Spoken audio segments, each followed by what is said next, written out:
Le silence est étrange ce soir. Léa se réveille en sursaut, persuadée d'avoir entendu quelque chose bouger sous son lit. L'ombre du couloir tremble au rythme de son souffle. Elle hésite, tend la main, tire la couverture plus fort. Puis, un petit objet métallique glisse sur le parquet. Une clé USB, poussiéreuse, froide au toucher. Elle la ramasse, les doigts tremblants. Sur la coque, un autocollant blanc porte une seule inscription. Nuit un MP4, curiosité ou peur. Elle branche la clé dans son ordinateur. Le fichier s'ouvre. C'est sa chambre. Elle y dort paisiblement. Mais la date dans le coin de l'écran, 3 mois en arrière. Et sur chaque vidéo suivante, elle dort encore. Nuit après nuit, son cœur s'emballe. Qui filme?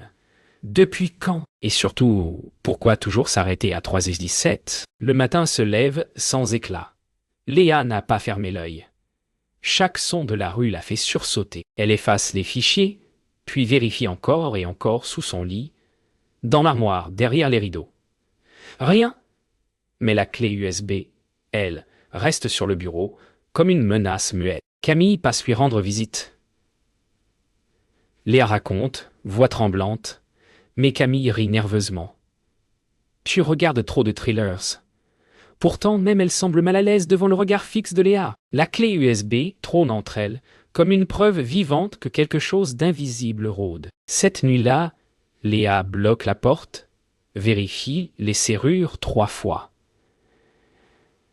Elle installe une caméra sur sa table de chevet.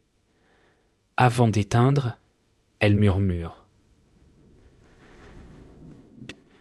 Tu veux regarder? Regarde. Elle s'endort difficilement. La peur tapit derrière chaque battement de son cœur point. Au matin, la caméra est intacte. Mais sur l'écran, un nouveau fichier attend. Nuit 2 MP4. Elle tremble avant de cliquer. L'image montre son sommeil, encore. Puis, à 3h17 précise, l'écran vibre légèrement. Une silhouette s'approche du lit. Elle se fige, s'agenouille et dépose la clé USB au sol. La nuit suivante, Léa ne dort pas. Elle reste assise, le regard fixé sur l'écran noir de sa caméra. Chaque craquement du bois, chaque souffle du vent devient suspect. Quand le matin arrive, elle se jette sur son ordinateur. Un nouveau fichier attend déjà sur la clé. Nuit 3 MP4. Son sang se glace. Elle n'a pourtant rien vu, rien entendu. Et cette fois, la silhouette s'approche plus près, presque jusqu'à son oreiller. Léa change les serrures, scelle la fenêtre, empile des chaises contre la porte. Elle s'enregistre avec son téléphone toute la nuit, mais le matin, un nouveau fichier apparaît encore. Son souffle saccadé laisse place à un rire nerveux. La logique s'effrite. Et si elle perdait la tête? Camille revient, inquiète. Elle propose de rester dormir, de vérifier elle-même. Léa accepte, soulagée. Ensemble, elles installent plusieurs caméras. Mais quand le sommeil finit par les emporter, quelque chose d'invisible efface les images. Le lendemain, toutes les vidéos sont noires. Le jour suivant, Léa découvre sur la clé une nouvelle vidéo. Elle et Camille, dormant, côte à côte, filmés en plongée. Camille jure n'avoir rien entendu. Mais dans le coin de l'image, un reflet dans le miroir montre une main tenant la caméra. Une main masculine. Léa appelle la police. L'inspecteur Darnell arrive, sceptique mais attentif. Il visionne les fichiers, fronçant les sourcils. Les dates, elles précèdent le signalement, dit-il. Comme si quelqu'un savait déjà qu'elle appellerait. Léa reste muette. Au fond d'elle, une certitude naît. Cette histoire ne fait que commencer. Les jours se suivent. Flou. Léa ne sort plus. Chaque reflet dans le miroir semble bouger une fraction de seconde après elle. Son téléphone vibre sans message. Une nuit, elle rouvre une vidéo ancienne. À 3h17, un mouvement imperceptible. L'ombre du couloir. L'inspecteur Darnell revient, plus préoccupé. Il parle d'absence de traces d'effraction. Aucun signe d'entrée. Léa le fixe. Alors, expliquez les vidéos. Il répond calmement. Ces fichiers peuvent être fabriqués. Elle éclate de rire nerveux. Fabriqués par qui? Par moi. Le silence qui suit fait plus peur que toutes les images. Point. Les nuits suivantes, la caméra installée par Léa filme. Le vide. Aucune silhouette. Rien. Pourtant, chaque matin, un nouveau fichier apparaît sur la clé USB. Dans un d'eux, elle voit son propre visage apparaître à la place de la silhouette. Elle hurle, ferme l'écran, le cœur au bord de la rupture. Camille reçoit un message vocal de Léa au milieu de la nuit. Des bruits d'eau, des murmures indistincts. Le lendemain, elle trouve Léa endormie dans la baignoire. L'eau glacée, la clé USB serrée dans sa main. « Il faut que tu arrêtes ça », murmure Camille, les larmes aux yeux. Mais Léa ne réagit pas. Léa reprend conscience dans son lit. Camille a disparu. Sur le bureau, une nouvelle clé USB, différente, plus récente. Elle hésite à la brancher. Un frisson traverse son dos. Sur l'étiquette, une nouvelle inscription « Regarde-moi ». Ses mains tremblent, derrière elle un craquement léger, comme un souffle. Comme quelqu'un qui attend. Léa passe la journée à tout fouiller. Les fichiers, les métadonnées, les reflets. Chaque détail devient suspect.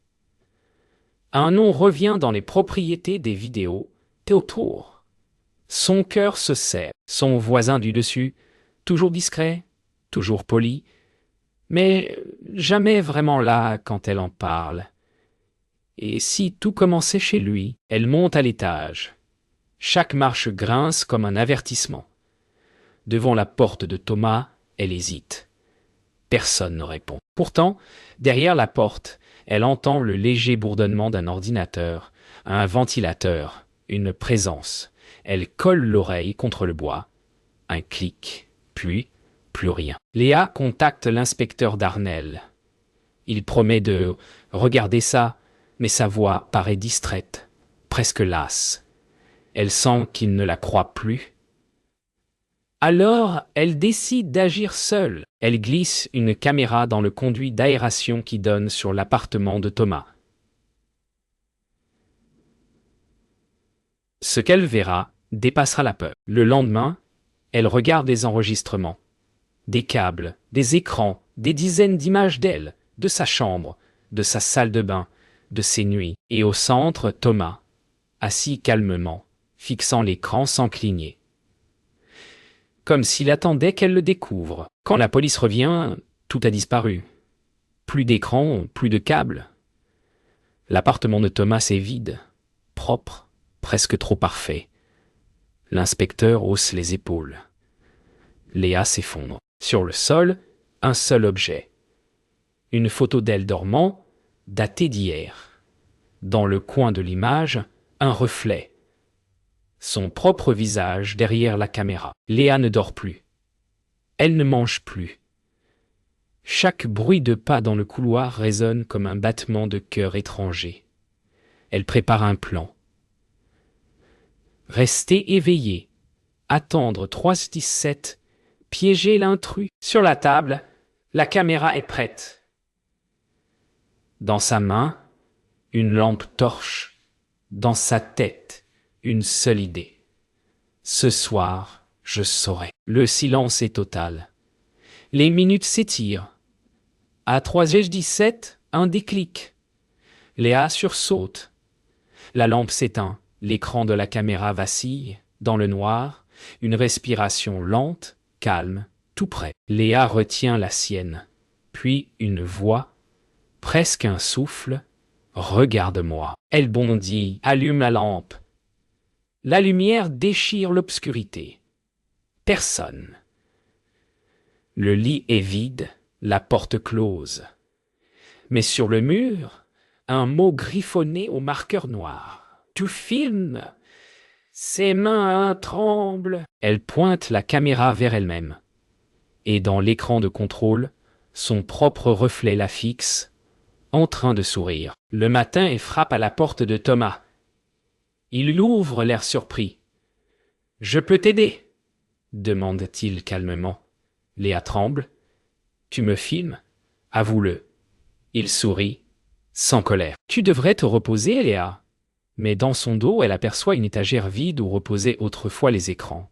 Son regard se glace. Cette nuit-là, elle verrouille la porte mais laisse la lumière allumée. Elle regarde sa propre image dans le miroir. Elle murmure. « Sors de là. » À 3h17, la lampe vacille. Son reflet lui tourne lentement le dos, pendant qu'elle, figée, ne bouge pas. Léa ne sort plus du lit. Les jours s'effacent. Elle relit les notes de l'inspecteur, les copies d'écran, les dates. Tout pointe vers elle. Les empreintes, les fichiers et les horaires. Impossible. Pourtant, une vérité sointe entre les lignes. Si quelqu'un a filmé ses nuits, c'est peut-être de l'intérieur. Peut-être elle. Elle branche la clé une dernière fois. Le fichier s'intitule « Origine ». M4. La vidéo commence par un angle étrange. Une main ajustant une caméra, son visage en reflet. Puis son propre rire, nerveux comme venu d'ailleurs. Elle filme son lit, règle le focus, se couche et s'endort devant la caméra qu'elle-même a placée. Les vidéos suivantes montrent la même scène. Chaque nuit, elle dort. Puis, à 3h17, elle se lève, ajuste la caméra, dépose la clé sous le lit et revient se coucher. Aucune trace d'intrus. Aucun bruit. Juste elle. Toujours elle. Son souffle se bloque. Elle murmure. Ce n'est pas moi, mais son reflet, lui, semble répondre autrement. L'inspecteur Darnell revient après son appel paniqué. Il observe les images, muet, puis dit doucement. « Léa, vous ne dormiez pas, vous filmiez. » Ces mots résonnent dans le vide. Elle sourit, un sourire étrange, presque soulagé. « Alors, c'était bien moi ?» murmure-t-elle. « Mais laquelle, cette nuit-là ?» Elle replace la caméra face au miroir. « Je veux savoir. Je veux savoir qui je suis quand je dors, » dit-elle. La lumière clignote, l'image tremble. À 3h17, son corps se redresse lentement. Son regard croise le sien dans le reflet, et pour la première fois, son reflet lui parle sans qu'elle ouvre la bouche. Les jours et les nuits se confondent désormais dans un même brouillard. Léa ne sait plus si elle dort ou si elle veille. Le temps s'est dilué comme de l'encre dans l'eau, et la lumière du matin n'apporte plus aucun réconfort. Elle a recouvert chaque miroir de drap blanc, chaque reflet de sa propre peur. Pourtant, parfois, elle sent que quelque chose bouge derrière ces voiles de tissu. Une présence qui respire lentement, exactement à son rythme. Les voisins murmurent qu'elle ne sort plus, qu'ils entendent des voix dans la nuit, des pas légers qui tournent autour de son lit. Sur son ordinateur, un nouveau fichier apparaît chaque matin, sans qu'elle ne branche rien. Les vidéos sont plus longues maintenant.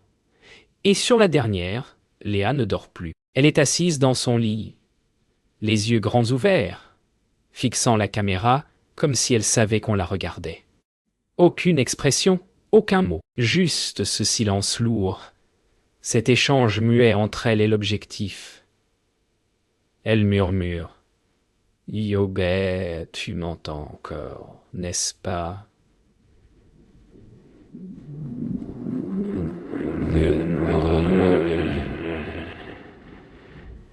Puis l'écran devient noir et la lampe du bureau s'éteint seule. L'inspecteur Darnell revient un soir d'automne, plus par inquiétude que par devoir.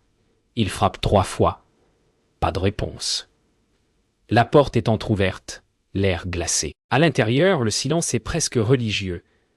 L'appartement semble intact, rangé, trop calme. Seule la lampe du bureau reste allumée, son halo jaune projetant une lumière tremblante sur les murs nus. Il s'avance lentement, appelle Léa. Rien.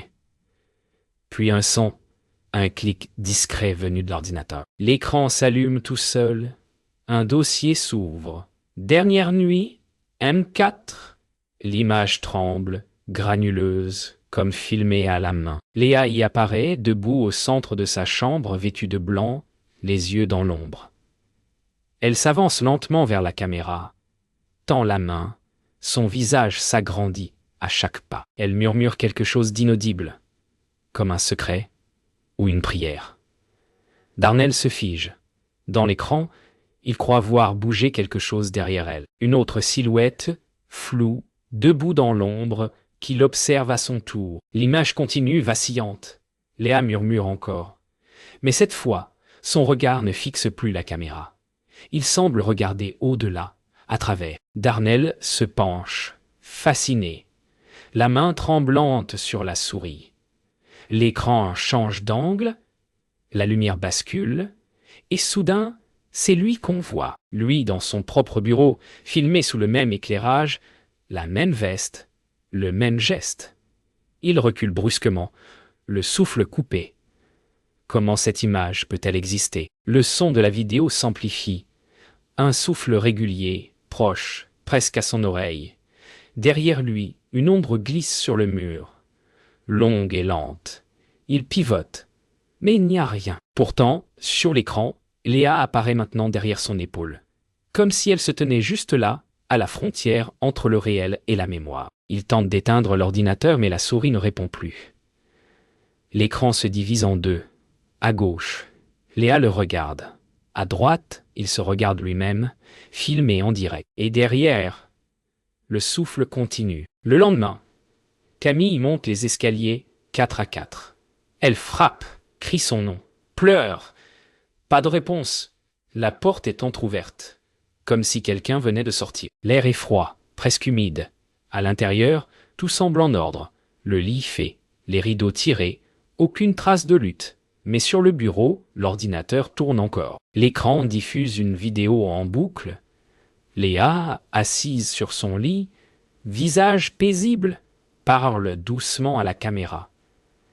Camille s'avance, les yeux rouges, fascinée par cette image étrange. La voix de Léa est à peine audible, presque un murmure. « Igor, tu peux arrêter maintenant ?» Elle a compris. Yo, puis, un souffle traverse le micro, comme un dernier adieu. Camille chancelle. Derrière elle, la porte se referme lentement, sans un bruit. Quelques heures plus tard, l'appartement est vide. Le soleil filtre à peine à travers les rideaux, dessinant des bandes pâles sur les draps tirés. Sur le mur, entre deux ombres, une phrase tracée à la main. On ne dort jamais vraiment. Le silence est total. La caméra, posée dans un coin, continue d'enregistrer. On entend juste le bruit du vent dans la rue, l'écho d'une ville qui s'éveille. Soudain, un léger grésillement. Le voyant rouge de la caméra s'allume. Le cadre reste fixe, le lit vide, la chaise renversée, le bureau désert. Un son discret, celui d'une clé USB qu'on retire. L'écran s'assombrit lentement, jusqu'au noir complet. Et dans le noir, une voix, la sienne, ou peut-être une autre, murmure. Elga regarde encore. Yo, puis viens ganga. Et puis plus rien.